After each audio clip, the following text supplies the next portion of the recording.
నీ పని అయిపోయిందిరా విక్కీ. ఎవరు నువ్వు? నువ్వెవరు? నేను నా బాయ్ ఫ్రెండ్ కోసం వచ్చాను. నువ్వు ఇక్కడేం చేస్తున్నావు? నిన్న లవర్ కోసం వచ్చా. శివ, నీ గర్ల్ ఫ్రెండ్ ఉందన్న విషయం చెప్పలేదేంటి? అవును, ఎందుకు చెప్పలేదు? అది అది వాడంతే, ఏది చెప్పుకోడు, పిచ్చాడు. అంతే. ప్రీతి, నువ్వు వెళ్ళి చికెన్ వేడి చేసుకురాపో, ఆకలి అవుతుంది. సరే. ధర తిందాం. శివ, నువ్వు బయటికి వెళ్ళావని చెప్పాడు. నువ్వేంటి తనతో రూమ్ లో నుంచి వస్తున్నావు?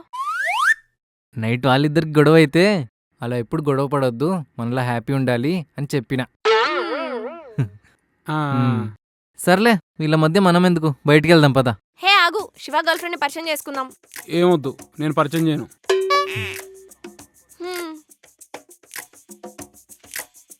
ఒక నిమిషం, నేను హ్యాండ్ వాష్ చేసుకుని వస్తాను. బేబీ ఒకసారి రావా? తన బాయ్ ఫ్రెండ్ ని పిలిస్తే నువ్వెందుకు లెగుస్తున్నావు బేబీ?